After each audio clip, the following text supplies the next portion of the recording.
Dis papa, ils font quoi les sportifs quand ils sont pas sur le terrain ? Eh ben croyez-moi, quand votre fils vous pose cette question, ça fait réfléchir.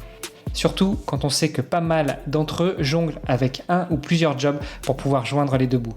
Et j'ai réalisé que beaucoup d'entre nous se posent la même question.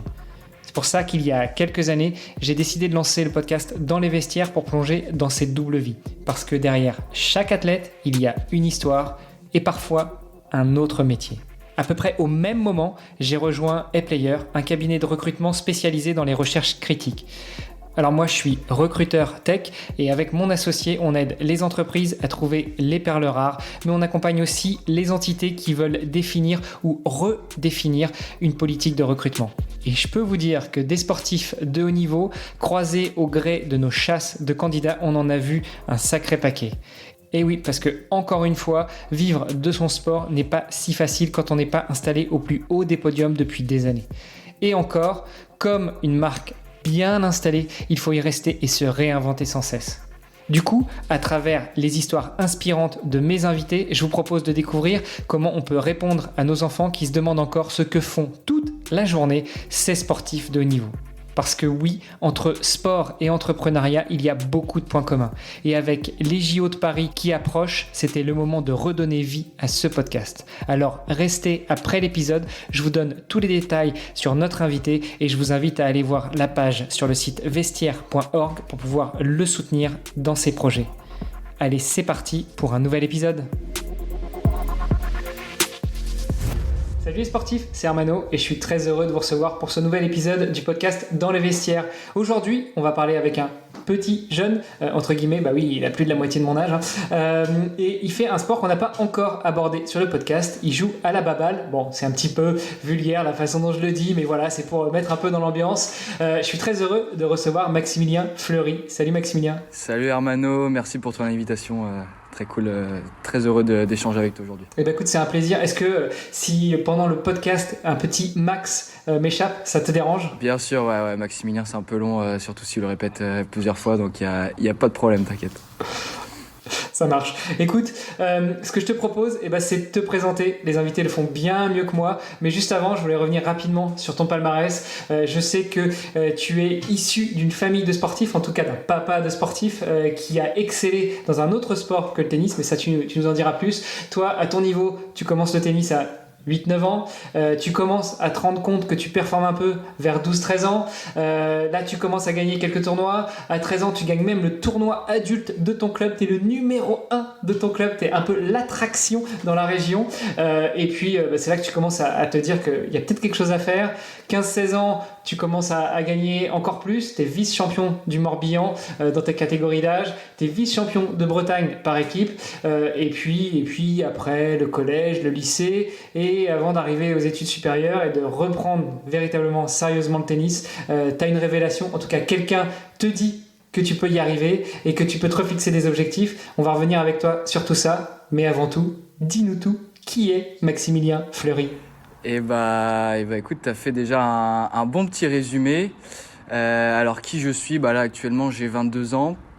Donc je suis étudiant à Rennes School of Business, donc l'école de commerce de Rennes, actuellement en master finance internationale. Et donc le truc c'est que j'essaye de combiner mes études avec le tennis.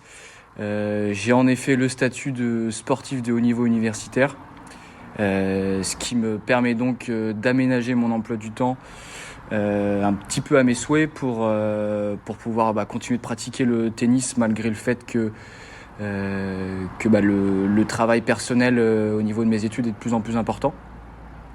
Donc j'ai ce statut depuis que je suis en études supérieures, donc depuis que j'ai 18 ans. Petit clin d'œil à mon associé qui est aussi passé par l'école de commerce de Rennes. Alors maintenant ça s'appelle Rennes School of Business, avec un Rennes bien français, mais à l'époque ça s'appelait tout simplement ESC Rennes, donc un petit coucou à Greg, et qui certainement sera très heureux d'écouter un petit peu comment évolue l'école et comment évoluent les étudiants. Donc toi tu nous as dit, après avoir pratiqué un peu le tennis, tu es devenu sportif de haut niveau à 18 ans, sportif de haut niveau universitaire à 18 ans, quand tu as commencé les études supérieures, donc post-bac. J'aimerais bien venir avant ces 18 ans là, tu vois. À partir du moment où tu découvres le sport et puis le tennis et puis tu commences à performer, qu'est-ce que ça évoque pour toi le sport? À quand ça remonte tes premiers souvenirs de sport? Comment est-ce que tu as commencé à pratiquer? Enfin voilà, j'essaie de te guider un peu avec pas mal de questions, mais il n'y en a qu'une finalement dedans. Bien sûr, bien sûr. Donc, comme tu l'avais dit dans l'introduction, moi, je suis fils d'un père sportif, très sportif, donc qui a excellé dans le judo notamment, qui a été donc vice-champion de France de judo. Finalement, c'est lui qui m'a mis dans le bain très jeune au sport, donc il a commencé naturellement par le judo. J'ai pas vraiment adhéré, puis bon, à 5 ans, je sais pas, j'avais pas la niaque, la testostérone pour pouvoir me battre avec mes camarades. Donc bon, pour le coup, c'était pas pour moi. J'ai vite enchaîné par le foot. Le foot parce que voilà, on en fait à l'école, c'est le sport populaire, c'est là où il y a tous tes potes. Et donc là pour le coup, c'est là où j'ai vraiment appris à aimer un sport. Je prenais vraiment du plaisir, même si mon niveau n'était pas excellent, j'étais dans la moyenne, mais en tout cas je prenais du plaisir et c'était déjà un bon début. Et donc comme tu l'as dit également, je commence le tennis vers l'âge de 8-9 ans à peu près. Donc cette année-là, je me souviens bien que l'été, j'avais regardé Roland Garros, un match de Federer si ma mémoire est bonne. Et donc ce jour-là, j'ai dit vas-y, j'ai bien envie de tester le tennis. Et donc mes parents m'ont inscrit dans le club de ma ville, de ma petite ville d'Elvin. Et donc direct, j'ai accroché dès les premiers essais. Et donc c'est parti de là, donc j'ai continué à faire du foot à côté. Foot et tennis. Et puis au fil des années, j'ai vite compris que finalement j'étais beaucoup plus doué pour le tennis. Et donc ça s'est vraiment fait au fur et à mesure. En fait, chaque année, au début, tu vois, quand je me suis inscrit au tennis, bon, je savais que j'étais bon, mais j'avais pas de prétention particulière. Et puis d'année en année, en effet, j'ai compris que j'étais quand même un petit peu au-dessus du lot. Et donc jusqu'à l'âge de 12-13 ans, où vraiment je fais un bond dans le classement. Et parce qu'en fait, c'est lié également à mon pic de croissance que j'ai fait assez tôt. Donc en fait, quand t'es vachement grand comparé à tes compères pour le même âge, ça t'aide évidemment. Et donc je me souviens qu'à 13 ans, je faisais déjà 1m83. Je pense que c'est surtout grâce à ça qui m'a permis de faire un bond dans le classement. Et donc, comme tu l'as dit, à 13 ans, j'ai été vice-champion du Morbihan dans ma catégorie d'âge. Et puis, je commençais déjà à jouer avec les adultes, en fait. Je commençais déjà à gagner des tournois adultes. Tu l'as dit aussi, j'étais du coup le mieux classé de mon club. Donc, toute l'attention est en effet un petit peu portée sur toi. Ça fait un petit peu bizarre au début. En tout cas, moi j'ai plutôt kiffé ces années-là où j'ai découvert que potentiellement il y avait quelque chose à faire dans le tennis. Et donc voilà, et ensuite au fur et à mesure des années, j'ai continué à beaucoup jouer. J'ai été donc une deuxième fois vice-champion de Morbihan dans ma catégorie d'âge. Je m'entraînais de plus en plus. Ça prenait de plus en plus de place donc dans ma vie d'ado. Et puis est arrivé le lycée où j'avais le choix entre faire un lycée général classique on va dire et faire un lycée en sport-études. Et donc j'ai longuement hésité entre les deux options, sachant que le sport-études était un petit peu plus loin de ma maison, de là où j'habitais. Ça me faisait quitter tous mes potes de l'époque.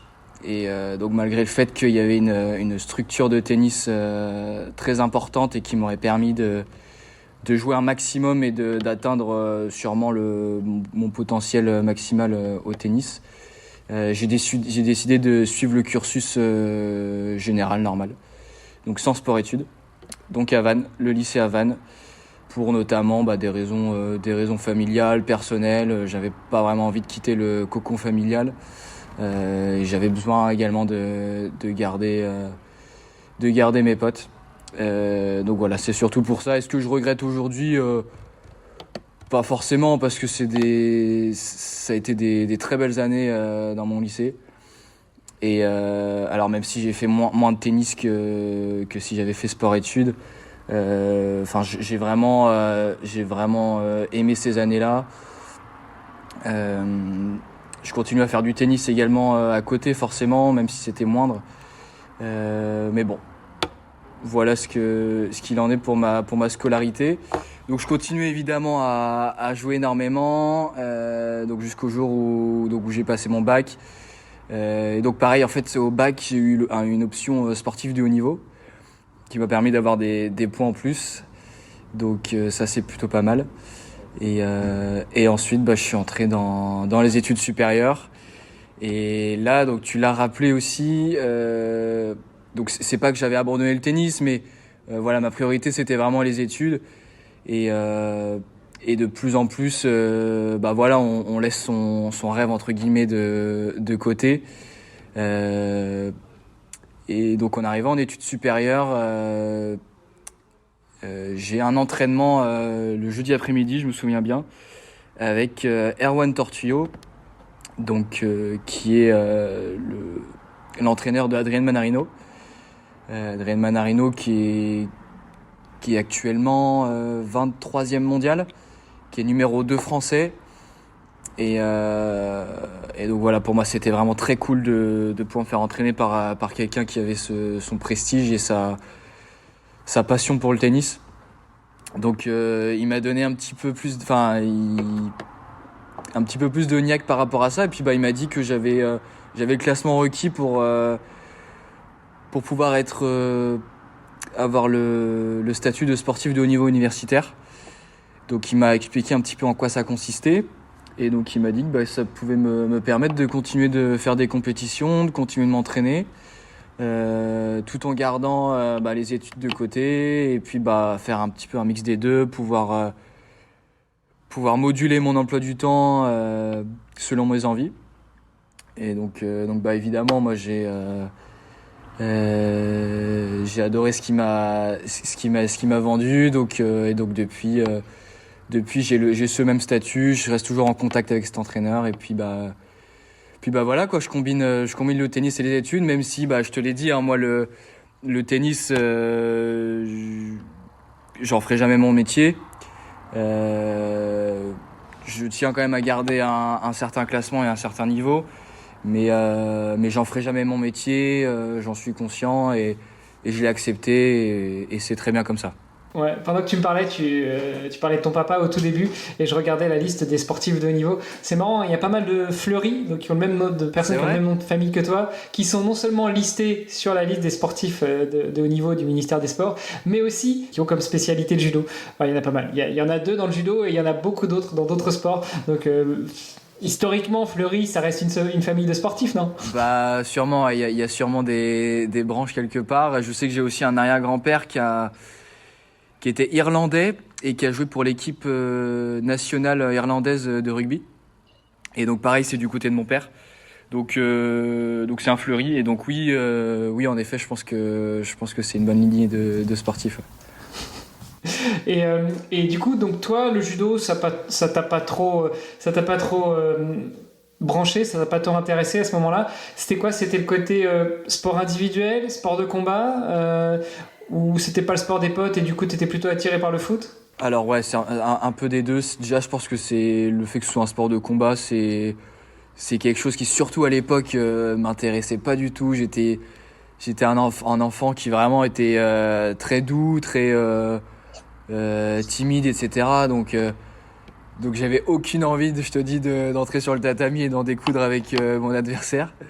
Donc c'était pas fait pour moi, et aussi tu l'as dit, j'avais pas de collègues qui en faisaient à cette époque-là, et à cet âge-là c'est important aussi, je pense, de retrouver ses copains en sport pour pouvoir accrocher et y aller en ayant en aimant ce qu'on fait tout simplement, et puis prendre du plaisir quoi, c'est important à cet âge-là.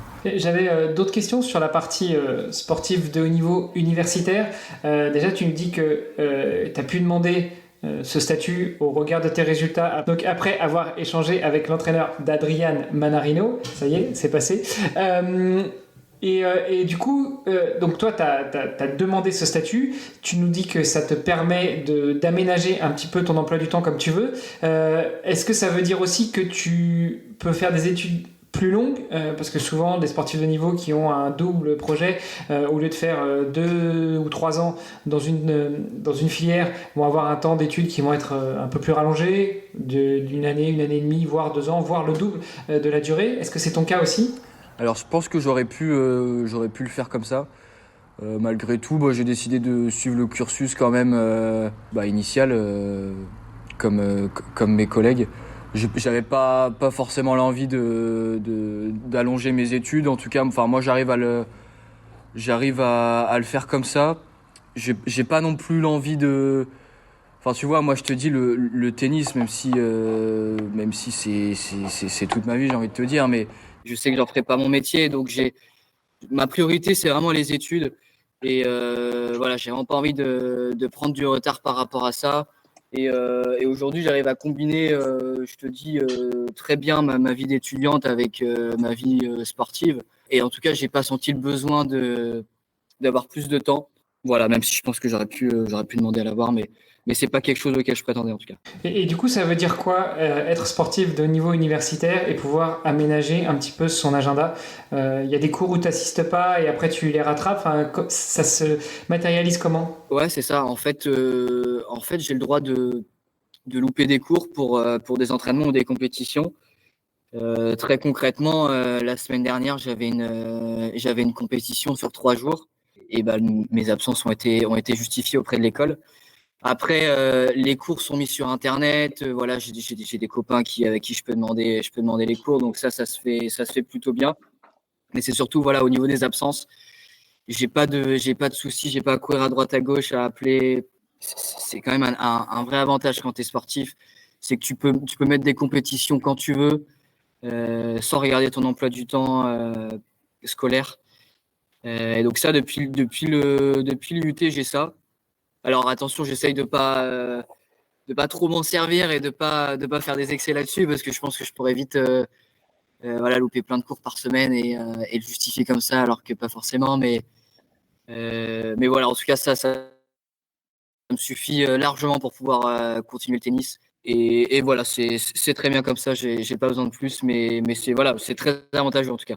Ouais, et puis au final, c'est toi qui risques d'en pâtir si tu tires un peu sur la corde, si tel ou tel cours, t'as pas envie d'y aller, et puis tu mets ça en avant en disant j'avais un entraînement ou j'avais une compétition, mais au final, c'est quand même toi qui dois rattraper les cours derrière. Donc effectivement, c'est pas forcément un jeu avec lequel on a envie de jouer. Exactement. Après, c'est pas eux qui vont prendre les cours pour moi, c'est pas eux qui vont faire mes devoirs, c'est pas. Donc voilà, forcément, il faut pas exagérer. Il faut avoir conscience que on a déjà de la chance que puisse participer à des compétitions. Donc non, pas de. Enfin, en tout cas, j'ai conscience qu'il faut pas que je fasse n'importe quoi avec ces avantages-là. Quel autre avantage ça te confère d'avoir ce statut de sportif de haut niveau universitaire? Quels autres avantages? Moi, je dirais que c'est dans la vie professionnelle. Parce que tu vois, je suis doucement en train d'y entrer. Là, je fais de plus en plus de stages. Tu vois, chaque année, j'ai un stage. L'année dernière, j'avais une année de césure où j'ai travaillé. Et donc, bah, c'est quelque chose qui est pas mal valorisé dans le monde du travail également d'être sportif. Donc voilà, sur un CV, ça peut faire la différence. En tout cas, il y a des valeurs qui sont partagées dans le sport et dans le monde de l'entreprise, je pense.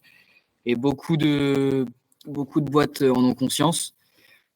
J'ai beaucoup de collègues tennisman qui sont brillants dans les études. C'est souvent le cas d'ailleurs. Et donc je pense que les deux se combinent très bien et que certains recruteurs bah, le mettent en avant. Donc bah, c'est la première chose à laquelle je pense quand tu me demandes ça. Ensuite, le statut.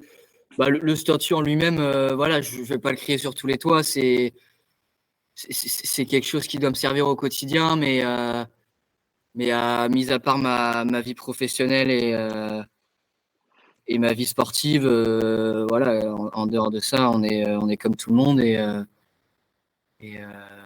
voilà, je pense ça s'arrête là très concrètement.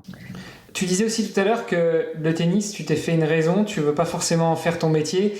Quel intérêt alors pour toi déjà de rester avec ce statut, de continuer à t'entraîner, de continuer à aller aux compétitions? Si tu te dis, bon voilà, ouais, finalement quand j'aurai fini mes études, dans 1 an, 2 ans, 3 ans, je vais rentrer dans une boîte, je serai salarié et puis je continuerai à jouer au tennis le dimanche avec papa, maman et les copains, quoi. Ouais, non, bah, tout d'abord, c'est pour, je pense, mon épanouissement personnel. Parce que, bah, vu que j'en ai fait toute ma jeunesse, je me vois mal à arrêter du jour au lendemain. Je pense que si j'arrêtais tout du jour au lendemain, ça me ferait très mal. Donc déjà, c'est la première chose, c'est pouvoir, voilà, continuer de jouer, même si j'en ferais pas mon métier, c'est pas, enfin voilà, je le fais aussi pour le plaisir. Donc ça, c'est la première chose. Et puis, bah, sportivement, même si je rêve plus d'être tennisman professionnel, j'ai toujours des objectifs sportifs, des objectifs de classement. Et voilà, je sais que j'entre dans mes plus belles années, on va dire, au niveau sportif, parce que j'ai l'âge, le gabarit, tout ça. Donc, j'aurais du mal à les laisser tomber et ne pas les fructifier. Donc voilà, je dirais mon épanouissement personnel et puis mes objectifs sportifs qui me permettent de donner un sens à ma vie quelque part, parce que enfin voilà, en tant que sportif, je pense que tu le sais aussi, c'est ce qui nous guide au quotidien, c'est ce qui nous fait lever le matin. Enfin voilà, c'est très important pour nous et voilà, même si on n'a pas forcément l'ambition d'être professionnel, ça reste quelque chose de super important. Donc. Écoute, je valide, effectivement, en tant que sportif, je vois très bien de quoi tu parles.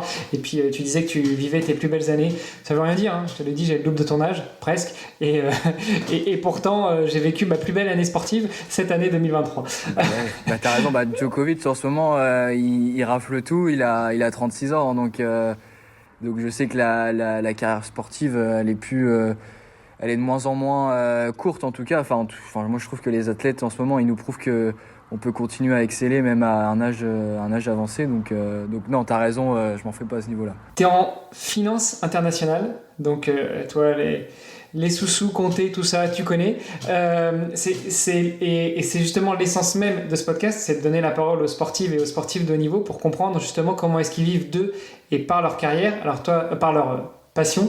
Toi, on l'aura compris, t'ambitionnes pas justement d'en faire ta carrière. En revanche, tu souhaites rester dans le game, comme on dit.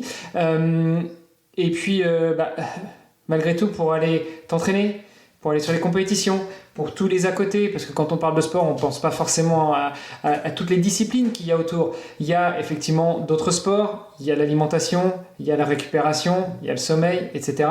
Et tout ça, ça passe aussi par des moyens financiers. À l'heure actuelle, comment est-ce que tu fais pour assumer cette charge financière ? Alors, on dit souvent que le tennis, c'est un sport de riches. Et à mon niveau, qui n'est pas... Non, ce qu'on dit, c'est que c'est un sport qui est pratiqué par les riches. C'est pas pareil. Ouais, non, mais on s'entend. À mon niveau, en tout cas, où j'ai pas forcément... Enfin, j'ai quelques revenus à droite à gauche, mais grâce au tennis, mais j'ai surtout beaucoup de dépenses. Ça se fait quand même ressentir. En fait, le tennis, donc, c'est un sport individuel, tu le sais bien. Mais contrairement du coup au sport collectif, au football, au rugby, au handball, tout ce que tu veux, tous les déplacements, tous les entraînements, tout l'achat de matériel, etc., ils sont à ta charge. Et donc ça peut vite revenir très cher. Donc moi, ce qui me coûte cher déjà, c'est les déplacements. Même si voilà, je bouge pas de pays, j'essaye de faire un maximum de tournois proches de chez moi. C'est quand même un coût qui est là. Au niveau du matériel, donc il y a évidemment les raquettes de tennis, plusieurs raquettes à avoir, mais il y a surtout le cordage qui coûte très cher, puisqu'en fait, à un certain niveau, je dirais le niveau seconde série, tu casses ton cordage très très fréquemment. C'est à force de mettre de l'effet.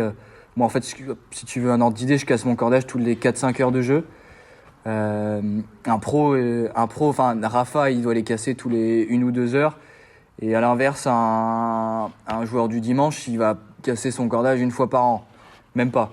Donc si tu veux, ça me revient très cher.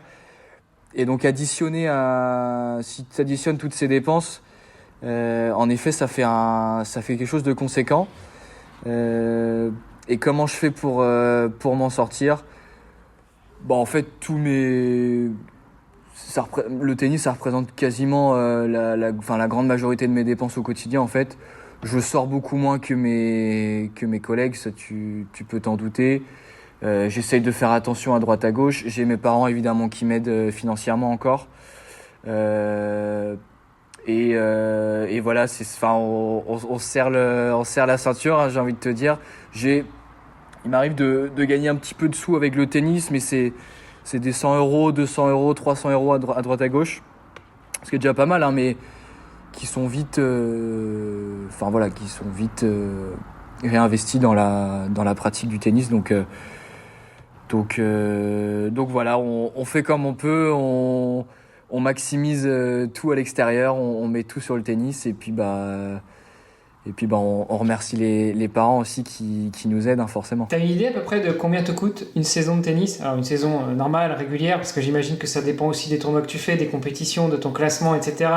Mais si tu lises sur ces dernières années, une saison, ça représente combien à peu près? Je te fais une estimation comme ça, je dirais que ça me coûte facile 2-3 000 euros. Quand t'es étudiant, ça fait vite mal. Ça fait 6 mois de loyer, quoi. C'est ça. Donc voilà, c'est conséquent. Ouais, et ça, ce budget de 3 000 euros, c'est juste les cordages, quelques déplacements, et encore, tu te déplaces globalement autour de chez toi, autour de ton école, ouais. Enfin autour de Rennes. J'imagine que tu vas pas te faire des tournois à Marseille ou autre. Non, ça m'est déjà arrivé, mais on limite forcément, on limite beaucoup. Enfin, financièrement, après, ça devient trop compliqué. Mais si je pouvais, si j'avais justement cet argent-là, évidemment que ça me permettrait de faire des tournois plus loin, des tournois plus intéressants. Mais voilà, après ça, je vais pas dire que c'est un frein non plus, parce que ça va, j'arrive à m'en sortir quand même. Je pense que ça, c'est un budget que beaucoup n'arriveraient pas à mettre dans le tennis, ou dans le sport en général. Donc voilà, je vais pas me plaindre non plus. Ok, est-ce que tu connais ton classement ATP justement? On a parlé un petit peu des grands, on parle de ceux qui sont à la tête du tennis mondial, qui souvent eux vivent relativement bien quand même, mais encore faut-il rester un peu plus ou moins dans le top 10 si je ne m'abuse. Toi, t'en es où dans le classement ATP? Je ne fais pas de tournoi professionnel, qui fait que je n'ai pas de points ATP, donc pas de points ATP, sachant que y a environ 2000 joueurs qui ont des points ATP dans le monde. Donc 2000 joueurs professionnels. À titre de comparaison, tu vois, dans d'autres sports, il y a bien plus de 2000 joueurs professionnels, hein. Et parmi ces 2000 joueurs professionnels, ça c'est aussi intéressant, je pense, t'en as que 200 qui gagnent bien leur vie. 200 qui gagnent bien leur vie. Ensuite, donc le top 200. Ensuite, quand t'es 300-400, t'es ric-rac et derrière ils perdent tous de l'argent. Donc ça demande énormément d'investissement de s'engager sur le circuit ATP, que ce soit financier ou personnel. Là pour le coup les saisons elles sont à 10 000, 20 000 euros, voire même carrément plus, hein, je dis ça, c'est carrément plus avec les déplacements. Donc voilà, avoir des points ATP ça signifie des gros déplacements. Avoir un entraîneur personnel, etc. Donc non, pour le coup, c'est pas mon ambition. Toi, t'as déjà concouru sur des tournois ATP sans avoir ce statut de professionnel? J'ai fait des qualifications de tournois futurs. Et après, en fait, plus t'as de points, plus t'es invité. En fait, quand t'as pas de points, tu dois faire les qualifications, tu dois faire des tournois de pré-qualification. Donc c'est directement plus compliqué. Et puis de toute façon, j'ai pas. Avec mes études à côté, j'ai ni le temps, ni l'ambition, ni le niveau, très concrètement. Mais en fait, mon classement me permet quand même de jouer des gars qui ont des vrais niveaux. En fait, si tu veux un ordre d'idée, j'ai à peu près le classement qui me permet de faire sparring partner de joueurs dans des gros tournois. C'est ce qui peut, je pense, surtout m'intéresser. Plus faire sparring que joueur, parce que joueur ça demande énormément d'efforts et d'investissement, comme je le disais. Mais à mon classement, tu vois, tu peux taper. Moi, j'ai des gars qui ont mon classement et qui ont tapé avec Hugo Gaston, avec Adrian Manarino, avec Gaël Monfils, pour les échauffer avant les matchs. Voilà, c'est la seule manière où je peux avoir un pied un petit peu entre guillemets sur les circuits professionnels. Et quand t'es sparring partner, justement, c'est rémunéré ou t'es juste rémunéré de la gloire que ça te procure d'aller taper des balles avec les meilleurs? T'es rémunéré de la gloire, hein. C'est déjà un honneur pour nous de pouvoir taper. Non, si c'était rémunéré, ça serait ouf, hein, mais déjà, comme je te disais, beaucoup se serrent la ceinture au niveau de la 300-400e place mondiale. Voilà, c'est déjà un honneur si on arrive à taper avec eux. Bah, c'est clair. Après, tu vois, ça se fait dans d'autres sports, hein. On pense souvent au lièvre en athlétisme, et notamment sur les courses sur piste. Il y a des gens il y a des coureurs, des coureuses qui sont simplement appelés, soit par la fédération, soit par les clubs, pour venir courir devant et donner le pace, donner l'allure aux favoris. Et à ce titre-là, ils sont... Alors, rémunérés, c'est pas vraiment le cas. Ils sont indemnisés. Voilà, on leur dit, je sais pas, je te paye ton billet de train, je te file un billet de 100 balles. Tout ça, c'est encadré, hein, c'est pas du paiement au chapeau, mais ça pourrait être le cas aussi avec les sparring partners dans le tennis, ce qui n'est pas. Non, c'est vrai. C'est le même principe, hein, du coup, de ce que tu me disais, le lièvre, hein, c'est pareil, c'est pour mettre les athlètes en condition, et donc pour ça demande un minimum de niveau forcément, mais ouais, non, pas encore rémunéré dans le tennis en tout cas. Tu te vois comment à la fin de tes études? Allez, on va dire dans 5 ans, tu as déjà fini tes études, tu as intégré une entreprise. Est-ce que tu te vois encore continuer à jouer au tennis? Et peut-être même, est-ce que tu imagines que ce serait possible, une fois que tu commences à bosser, tu joues encore un petit peu plus au tennis, puis tu te rends compte que tu débloques un truc, ton niveau augmente, tu t'améliores. Est-ce que tu crois que tu pourrais passer sur circuit ATP? Ça serait ouf, et ça serait en quelque sorte improbable, parce que comme je te le disais, mais voilà, j'ai un peu, je continue d'en faire énormément, mais la priorité est quand même laissée aux études. Dans 5 ans, déjà je me vois dans un bon poste, déjà au niveau professionnel, ça serait la priorité forcément. Et en effet, si je peux continuer de jouer à côté, j'ai toujours des objectifs en tête de classement. Pas forcément des objectifs professionnels, mais si tu veux on va dire semi-professionnel si tu préfères, parce que sur les tournois régionaux, les tournois départementaux, il y a toujours des billets à se faire, des petits billets, tu vois, à droite à gauche. Je sais qu'il y a des joueurs qui sont un petit peu mieux classés que moi, qui sont, on va dire, semi-professionnels, et qui arrivent à quand même pas se rémunérer, mais à avoir un bon complément de revenus à côté, tu vois, en gagnant des 200 € par semaine sur des tournois par-ci par-là. Et en effet, ça j'y pense. Si jamais je continue le tennis, d'en faire énormément, pourquoi pas partir sur un principe comme ça. Pourquoi pas tenter des qualifs de futur, de tournois donc professionnels, que ce soit en simple ou en double, puisqu'en double il y a forcément moins de monde, donc c'est un peu plus abordable, puisque je te l'ai dit aussi, mais le tennis c'est un sport, c'est ultra concurrentiel dans le sens où tu as énormément de pratiquants. C'est le deuxième sport le plus pratiqué en France, et dans le monde ça doit être quasiment pareil, tu vois. Et tu n'as que très peu d'élus, comme je t'ai dit, 200 personnes dans le monde gagnent leur vie grâce à ça. Et donc je sais pas si on se rend compte de la difficulté que c'est pour faire partie de ces 200. Si on compare avec le foot ou le rugby, il y aura beaucoup plus d'élus au foot et au rugby.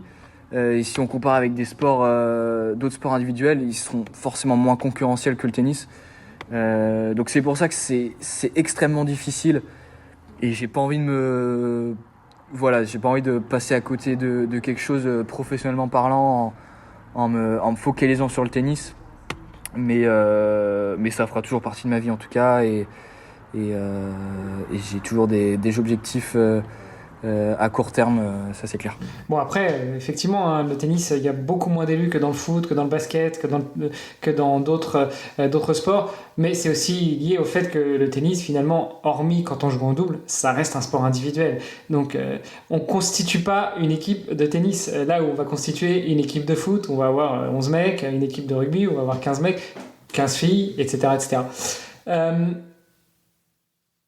Si tu devais rencontrer le petit Maximilien à 8 ans, quand il découvre le tennis, non pas, la question ce serait pas de savoir ce que toi tu lui dirais, mais qu'est-ce que tu crois que lui, il te dirait? Qu'est-ce qu'il penserait de toi? Qu'est-ce qu'il aimerait te dire?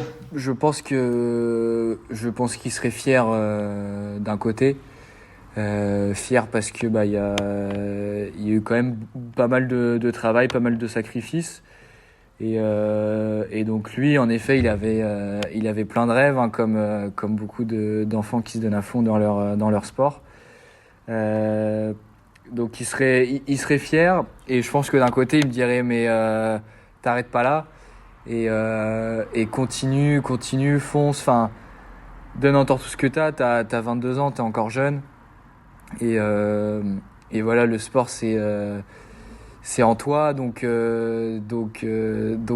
donne-toi à fond là-dessus, et sois sûr que t'aies tout donné dans ton sport avant de le mettre de côté, quoi. Super. Bah écoute, Maximilien, merci beaucoup pour cet échange, pour cette transparence. Si on veut rester en contact avec toi, si on veut te croiser en dehors des bancs de l'ESC Rennes, enfin de Rennes School of Business, ça se passe par où? Sur LinkedIn, très facilement joignable, hein, Maximilien Fleury, sur tous les réseaux sociaux en général. Alors, pour parler avec moi en termes professionnels ou sur le tennis, je dirais c'est LinkedIn. Après, voilà, j'ai mail, etc. Mais enfin, moi, il y a pas mal de monde qui, comme toi, viennent me parler sur LinkedIn, et ça se passe assez bien. Les échanges sont rapides, etc. Donc, sur LinkedIn, Maximilien Fleury.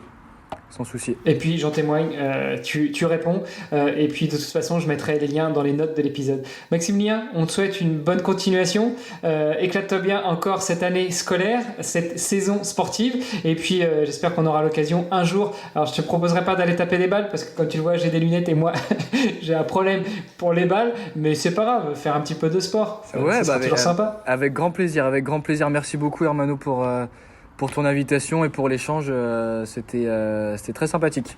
Donc merci à toi. Super, à plus. Salut.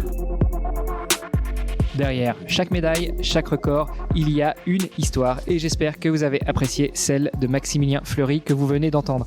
Venez nous raconter tout ça et nous donner votre avis sur les réseaux sociaux du podcast. Tous les liens sont dans les notes de l'épisode. Et surtout, n'oubliez pas de visiter vestiaire.org pour en savoir encore plus sur tous les invités du podcast et nous aider à les soutenir financièrement dans leur magnifique projet sportif. Représenter la France au plus haut niveau mondial. C'est grâce à vous que tous ces sportifs trouveront toutes les ressources pour travailler dur et atteindre leurs objectifs. Allez, encore une fois, je vous pose la question, et si vous découvrez le podcast, ce sera la première fois pour vous. Est-ce que la philanthropie sportive, ça vous parle? C'est la mission du podcast Dans les vestiaires. On vous fait découvrir les athlètes qui se battent chaque jour pour la gloire de leur nation, mais ils ont besoin de vous. Chaque soutien compte et on est totalement transparent. Vous versez 1 euro, on reverse 1 euro aux athlètes. Certains ont pu financer leur année olympique, certains n'ont pas forcément besoin de financement, comme c'est le cas pour Maximilien, mais ce n'est pas le cas de tous les invités du podcast. Alors visitez notre site pour les soutenir et partager tous les épisodes au maximum, l'objectif étant de faire découvrir les combats de ces guerriers. Rejoignez-nous pour cette magnifique aventure sportive unique. Allez, sportez-vous bien, entraînez-vous bien, prenez soin de vous, et on se retrouve dans le prochain épisode du podcast Dans les vestiaires. Salut les sportifs! Ce statut au regard de tes résultats après avoir échangé avec l'entraîneur d'Adrian Maranino. Bon, je vais pas y arriver. Bref. Donc après avoir échangé avec l'entraîneur d'Adrian Manarino, ça y est, c'est passé.